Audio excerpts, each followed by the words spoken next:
one talks about what happened before the battle, before the acid, before Skeletor. This is the story of the boy that the kingdom of Eternia chose to forget.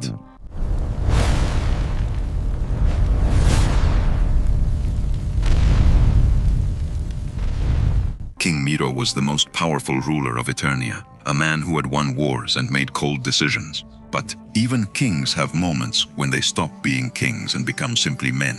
And in one of those moments, he met Sarin. Sarin was a Gar woman with deep blue skin, clear eyes, and a beauty that didn't fit with anything the palace had ever known. She wasn't from the court, she wasn't from the nobility. She lived on the outskirts of the kingdom, in one of those villages that the official maps of Eternia didn't even name. Miro met her during a military campaign.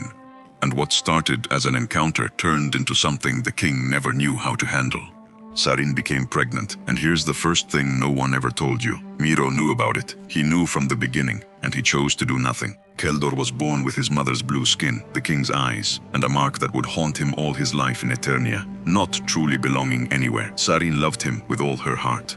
She was a mother who sang to him in the Gar language at night, who taught him to be strong not with words, but by the example of surviving alone in a world that hadn't treated her well either. She told him that his blue skin was not a stain, that it was his heritage, that the Gar were an ancient and proud people. Keldor listened to her. He believed her because inside that small house, in that forgotten village, he was simply Sarin's son, and that was enough. But the world outside that house was different. The village children wouldn't leave him alone. They called him the Blue One. They called him the King's Son. Keldor learned to fight before he learned to read. Not because he wanted to, but because they didn't give him another choice. And Sarin, who saw him come home with torn clothes and bruised knuckles, didn't tell him not to fight. She cleaned his wounds and asked him if he had won. He had almost always won. But then, something changed everything. And this is what will surprise you the most. One day, men from the palace arrived, bearing King Miro's crest. They spoke with Sarin in private. Keldor was 8 years old and listened from outside the door. He didn't understand it all, but he understood enough. His father wanted to take him to the palace, not out of love, but because he needed to formally acknowledge him before someone else turned his existence into a political scandal. Sarin let her son go, not because she wanted to, but because she knew that giving him that world, even if it was a world that would reject him, meant giving him more opportunities than she could offer. She hugged him at the door. She whispered something in his ear, and Keldor never repeated it in public. Never. He arrived at the palace in his village clothes, with his blue skin and the king's eyes. The servants didn't know how to treat him. The guards didn't know whether to greet him. And King Miro, when he saw him face to face for the first time, looked at him exactly the way Keldor had feared all his life he would. Like a mistake that needed to be managed. They assigned him rooms in the least visible wing of the palace. They gave him tutors. They gave him access to the library, to the training grounds, to everything a prince needs. Everything, except for the recognition that he was a prince. And then Randor was born. The whole palace lit up. There were celebrations for 3 days. Keldor was 12 years old, and he saw everything from the window of his room. He saw his father hold that baby with a smile he had never given him. That's what shapes a man, not the blows, not the battles. That window, that moment, that silence. Keldor decided that if they weren't going to see him, he would become impossible to ignore. He trained harder than any soldier in the palace. He studied more than any scholar at court. With the sword, he was something else entirely. No one in Eternia could compare to him. His teachers reported his progress to the king. The king listened, nodded, and still didn't call for him. But what very few people know, and it's documented in the comics, is that Keldor loved Eternia. He loved the kingdom. And somewhere inside all that pain, he still loved his father. He was willing to prove it, to earn that place he had never been given. Become so indispensable to the king that he would have no choice but to see him. What happened next changed everything. Keldor was 15 years old when he asked for his first combat mission. He didn't do it for glory. He did it to prove something to a king who didn't even look at him. The northern wastelands of Eternia were a land of death. Red mist, false silence. The kind of place where experienced soldiers asked not to go. Keldor was the first to raise his hand. What does a young man with something to prove do? He fights as if he has nothing to lose. And Keldor had nothing to lose. The ambush came in the dark ravine. Snake him in, 12 dozen. Coordinated, the captain of the guard shouted for a retreat. Keldor didn't hear the order, or maybe he did, and chose to ignore it. In 30 seconds, he took out 3 warriors by himself. No magic, no help, just training, cold rage, and a sword he knew how to use. The captain watched him from behind, not with admiration, with fear, because there's something disturbing about someone who fights that well. and that alone. Keldor returned victorious that night. No one celebrated him, no one said his name. And what happened next would change him forever. The celebration was for the captain, for the guard, for everyone except him. Keldor ate alone, in silence. On the other side of the fire, that night he cleaned his sword for an hour, not because it was dirty, because he needed something to do with his hands while his mind burned. He won that battle, and 20 more after that. All for a king who, when Keldor returned victorious, didn't even look at him, but something was about to change. King Miro was going to send him to the Northern Front, the most dangerous campaign in decades, and there, Keldor was going to find something he shouldn't have found.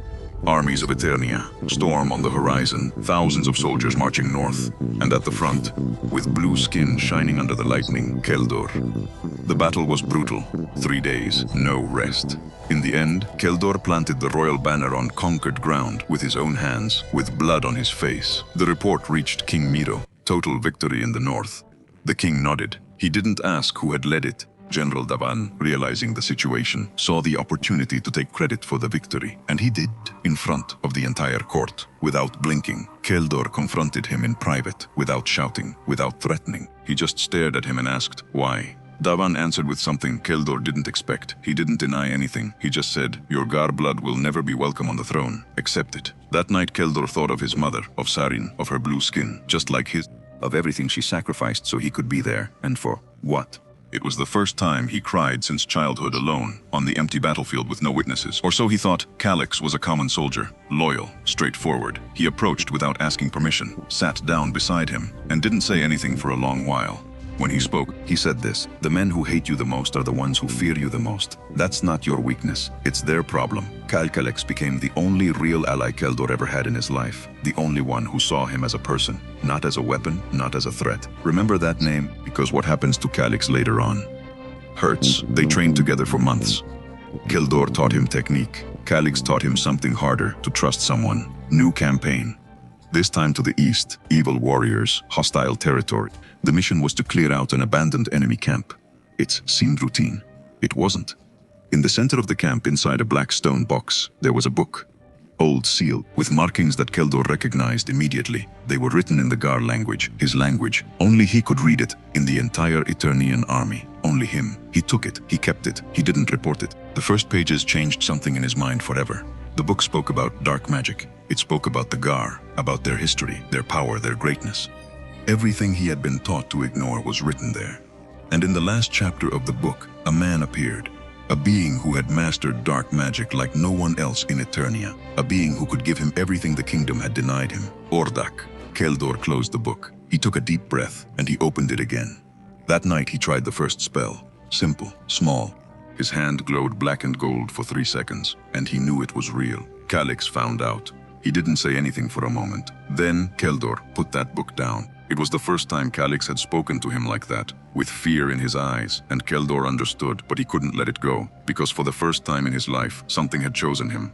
In the next battle, he used magic for the first time in combat, a dark flash that pulverized 5 warriors in a single blow. His own soldiers stepped back. No one celebrated the victory. The report reached King Miro in less than a day. This time he did ask for the name. This time he did want to know who had done it, but not to reward him. Keldor was summoned to the palace. For the first time in his life, he was going to stand before King Miro as an adult, face to face. What happened in that room defined the fate of Eternia. The throne room was full. Generals, nobles, guards. Everyone wanted to see the fall of the sun the king never acknowledged. King Miro spoke first. "You will hand over the book, you will abandon magic, or you will be banished from Eternia forever." Absolute silence. Keldor didn't respond immediately.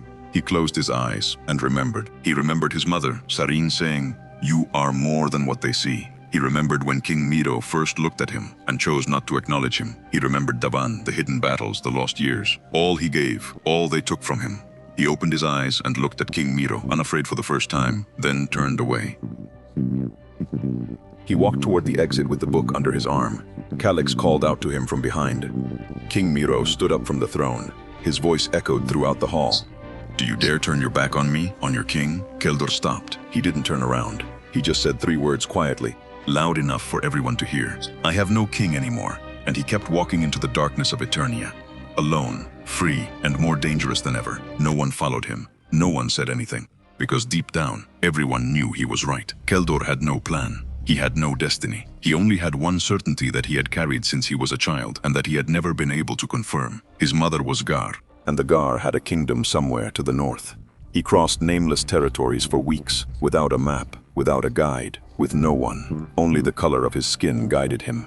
He went where there were more like him. But what no one knew is that someone had left the palace after him, without making a sound, without telling anyone, and that would change everything. Days turned into weeks, and weeks into something without a name. The water ran out first, then the food, then his strength. There were no roads, no villages, there was nothing, only dry land and a horizon that never changed. Keldor kept walking, because it was the only thing he knew how to do, because giving up would mean proving the king right, and that never. But the body doesn't understand pride. One step, and then there wasn't another. One more, yay. He fell to his knees first, then forward, his cheek against the cold ground. The book still under his arm, his eyes closed. And in that silence, he heard something. A voice. Distant at first, then closer. Old, tired, but familiar in a way that had no explanation. Familiar from before memories. And then a song, just a few bars. A melody that had never been played for him. Never taught, but his body recognized it before his mind did. He opened his eyes slowly. And there she was. A woman with dark blue skin, golden eyes, white hair. Someone who has carried too much for too long. She was looking down at him, with an expression that wasn't pity. It was something older than pity. It was guilt. It was relief. It was 20 years of wondering if she had made the right decision. Keldor tried to speak. He couldn't. Sarin knelt beside him. She took his hand and said a single word. Son. Sarin didn't call anyone. She didn't shout for help. She carried him by herself, with the back of someone who has carried much heavier guilt. She lifted him off the ground and started to walk. No one in Anguad knew what happened that night. No one saw their queen kneel in the desert. No one saw her cry. But Sarin did cry, just once. The first and last time in 20 years. Then she wiped her face. She slid her arms under her son's body and stood up, with arms that had trained for decades, with the back of someone who has carried guilt, much heavier. She lifted him off the ground and started to walk. Keldor could barely keep his eyes open. He saw fragments, the sky, the stones, his mother's white hair moving, and the song. She kept singing softly as she walked, as if the song was what kept them both moving forward. He didn't know how long they walked. An hour, 3, all night. It didn't matter. What mattered was that when he truly opened his eyes, there was no more desert. There were towers, there was light, there were blue-skinned people watching him from the doorways. Anguad Gar. The place the king erased from the map because he was afraid of what it represented. Sarin entered carrying him in her arms without asking for permission, without stopping, without explaining anything. Like someone reclaiming what is theirs, she returned home. The people let her pass, but not without glancing at him, not without murmurs. They saw not a prince, not a warrior, not one of their own, but Eternian clothing. The enemy unconscious in their queen's arms, and no one knew yet that this young man who arrived exhausted would become the leader that Anguad never had. The first days were the hardest. No one spoke to him, no one looked him in the eyes. The warriors crossed their arms when he passed by. The children pointed at him from afar, and the elders simply ignored him, as if he didn't exist. As if he had come from the wrong place. And technically, they were right. But Keldor didn't leave, because there was something he learned in Eternia that he never imagined would help him here. To endure, to exist in silence when no one wants you around. He already knew how to do that since he was a child. Sarin watched him from afar, without intervening, without defending him, because he knew something that Keldor still didn't understand. A true place is not inherited, it's earned. And then Keldor did something no one expected. One day, he woke up before everyone else. He took the heaviest tools in the village, and he started to work, without anyone asking him, without a title, without privilege, without a royal last name. Just work. The Gar watched him without saying anything, but they watched him, and that was already different from ignoring him. Weeks later, something changed. No one announced it, no one celebrated it, but a Gar warrior handed him water while he worked. No words, just water. And Keldor took it without making a scene, without a victorious smile. He just drank and kept working. Sarin watched him from the window, and for the first time since he arrived, he closed his eyes with something like peace. But what neither of them knew was that someone else was arriving in Anguad Gar. Someone who had crossed the same desert, who had followed the same path, without a map, without a guide, for one reason alone, and that reason was going to open the gates of hell.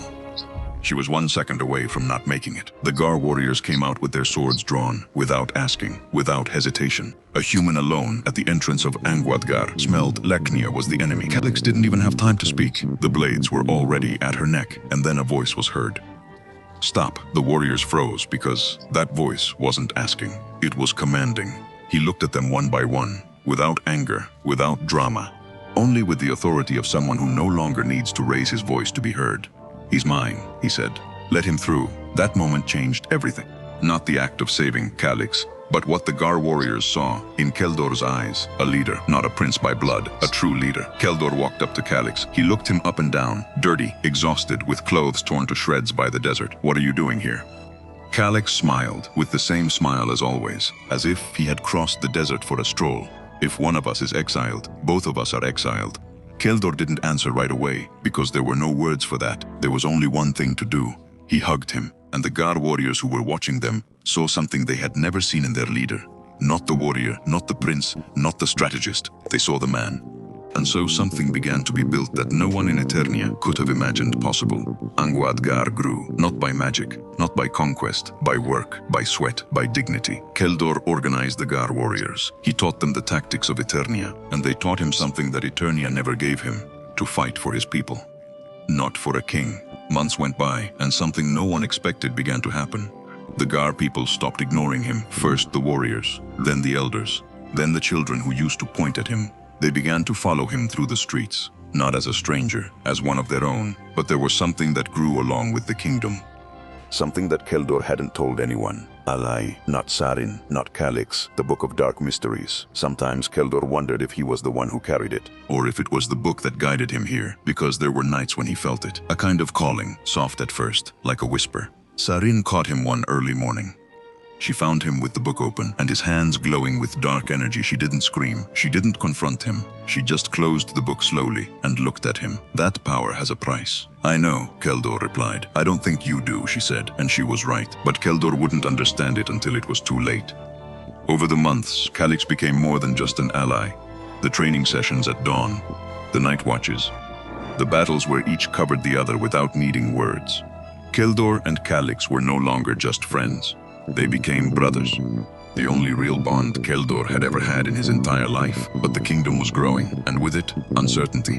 One night, Keldor called him aside. He put his hand on his shoulder, and he asked him for something he never should have asked. Brother, I need to know what's happening in Eternia. Calix looked at him for a moment. He knew what that meant, going back to the place he had deserted, risking everything. But it was Keldor who was asking, and that was enough. I'll be back in 2 weeks, said Calix, and he left. It was the last time Keldor saw him walk free, but Keldor didn't know that yet. Days later, something more urgent arrived. A rider bearing the banner of Eternia appeared at the borders of Anguad. The warriors drew their weapons again, ready to finish him off before he could speak. Keldor raised his hand, just once, and everyone stopped, because he wanted to listen first. Behind the messenger came someone else, a young warrior, the bearing of a king, the look of someone who has never lost. The same blood as Keldor, but raised on the right side of the palace. It was Randor, legitimate son of King Miro, heir to the throne of Eternia. The brother the king did acknowledge. The two looked at each other in a long silence, each seeing in the other what could have been. Randor spoke first. King, the king asks that Anguad submit to Eternia as a protected territory, with an annual tribute. The king has been generous, he said. He sent his son. Keldor did not respond. Randor Kedul continued. Anguad will be recognized, protected with rights in exchange for an annual tribute. It is a fair offer. Fair, Keldor said slowly. You come to my land to tell me what is fair. Randor did not move. I come in the name of the king of Eternia. That gives me the right. Keldor looked at him for a long moment, and then he smiled. But it was not a smile of joy. The right, he repeated. Your father never had a right over this land, nor over my blood. Randor clenched his jaw. I am the legitimate son of the king. I could wipe all of this out in a matter of days. The Gar warriors tensed in on their weapons. Keldor raised it tensed. Hand just once. Hands on their one stopped. Then he walked slowly toward Randor, until he was a meter from his horse. He looked him in the eyes without blinking. Tell the king, he said quietly, that Anguad existed before Eternia, and that it will continue to exist after him. And tell him something else, that he should send someone with more experience next time, someone who has lost something in life. Randor did not respond, because he had no answer. The warriors waited Gazer. He just waited for an order. Keldor did not give it. He just looked at them, and in that silence, everyone understood their leader didn't need to kill Randor today, because what was coming next was going to be much more final. Two brothers, two kingdoms, only one could survive. Randor returned to Eternia without an agreement, without tribute, without victory, only with Keldor's words engraved in his memory. Send someone who has lost something in life. King Miro listened to his son's report, and he closed the maps. There was nothing left to negotiate. There are wars that are fought with swords, and there are wars that are fought with what you love the most. Today, Keldor is going to lose both. Calix had been in Eternia's territory for days. Keldor had sent him for that, to listen, to observe, to return with information. And Calix was good at that, too good for his own good. He was there when Randor arrived humiliated. He was there when King Miro closed the door to his war room. He was there when the troops began to move. He saw everything, the cavalry, the banners, the direction, form, and he understood that Anguad had hours, not days. Hours. They captured him before he could move. No noise, no fight. He simply stopped being free. King Miro didn't torture him. He didn't need information. The attack was already decided. He only looked at him once and ordered that he be prepared for the journey. Calix died that night knowing two things: that the attack was inevitable and that he never could warn Keldor. Dawn came with the sound of hooves, hundreds of horses, the red flag of Eternia. Keldor sensed the attack before he saw it. The magic of the Dark Book already lived in his hands. What followed was not a battle, it was a massacre. On both sides, Keldor fought like no one in Anguad had ever seen. Black fire, shadows that cut, invocations that even he didn't fully understand.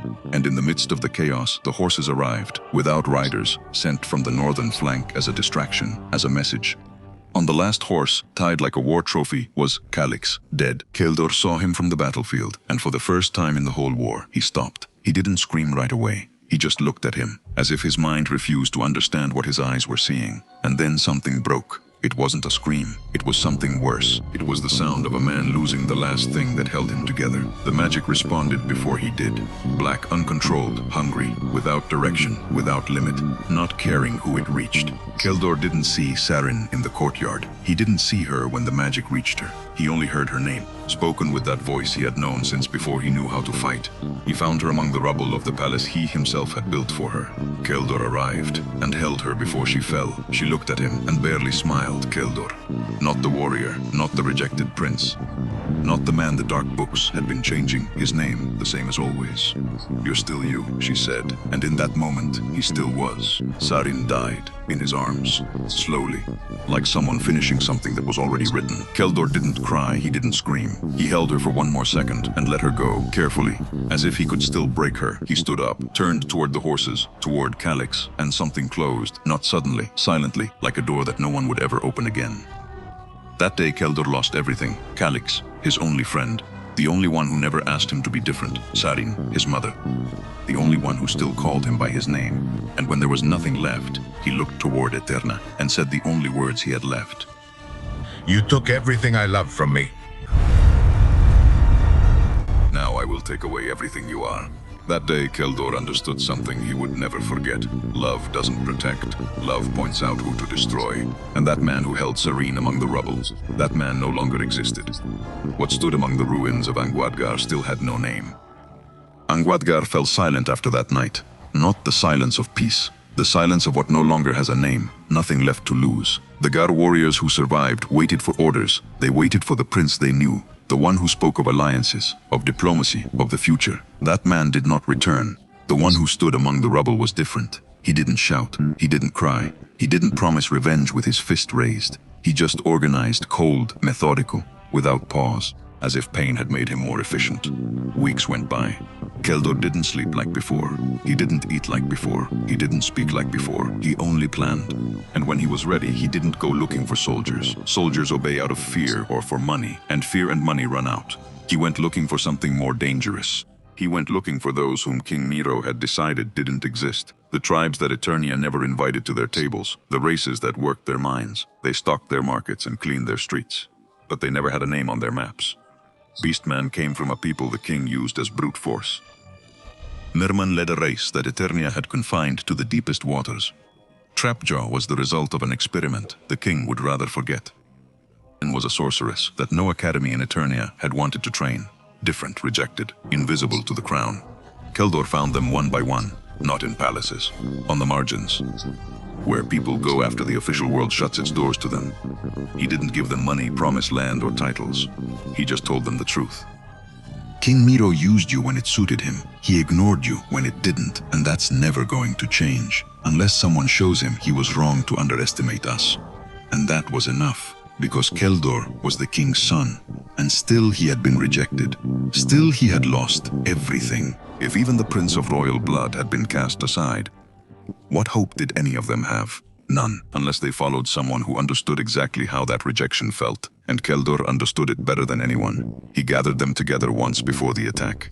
He didn't give a long speech. He didn't promise glory. He only said one thing: we're going to Eternia. I'm going to claim what was always mine. And King Miro is going to learn what it feels like when the world tells you that you don't exist. No one asked any more questions. The attack came at night, like him, without warning.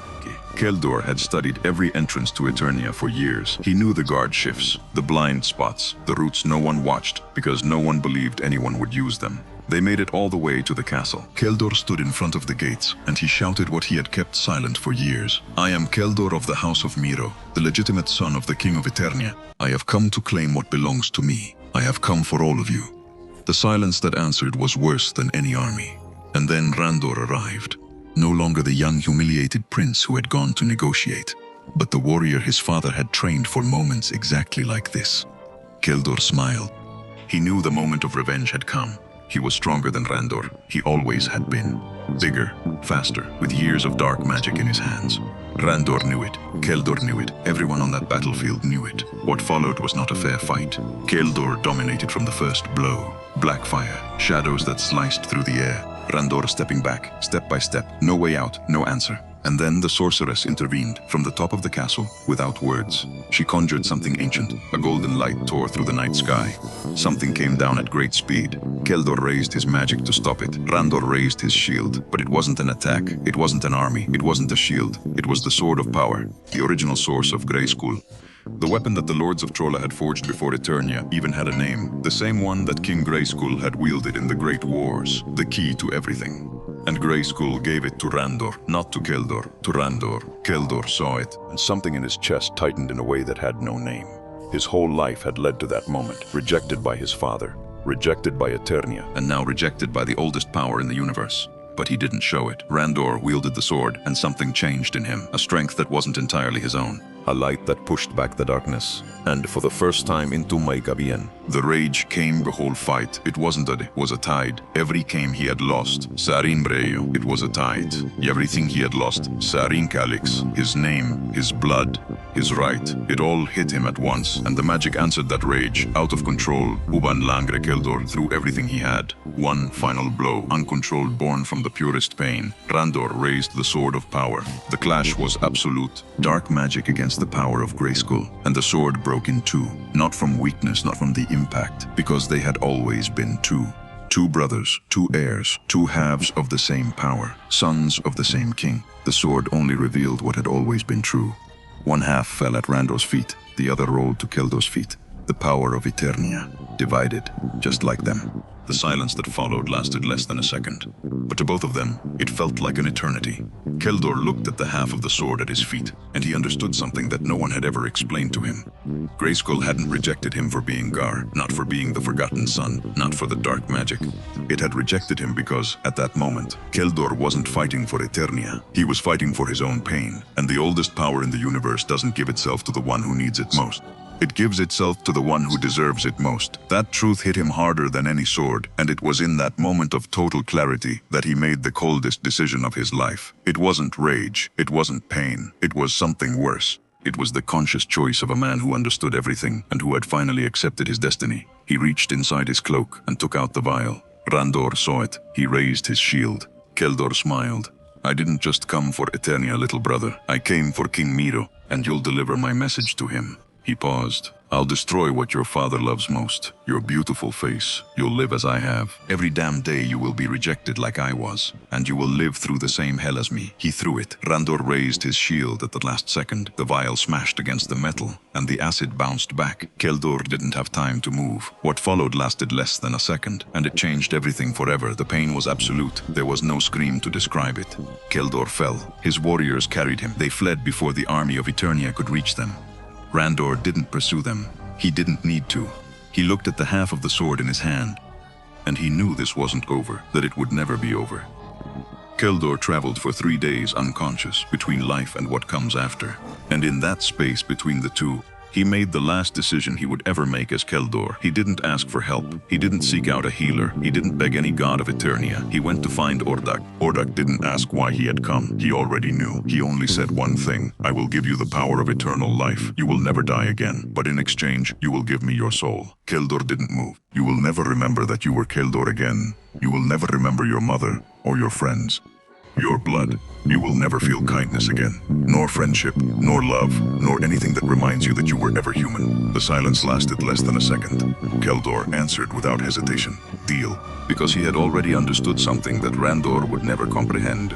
It wasn't about surviving. It was about coming back as something that no shield could stop, as something that no power of Grayskull could reject. And for that, he needed to stop being Keldor. He needed to become something Eternia had never seen. Something without a name, without a family, without a past, with nothing to lose. Something that could not be rejected, because there would no longer be anything human left to reject. That night, Keldor made his final decision, and the universe was never the same again. Because what came out of that encounter with Hordak was not a betrayed prince. He was not a forgotten son. He was not a defeated warrior. He was Skeletor, the most terrible villain Eternia would ever know. And it all began with a king who failed to see his own son.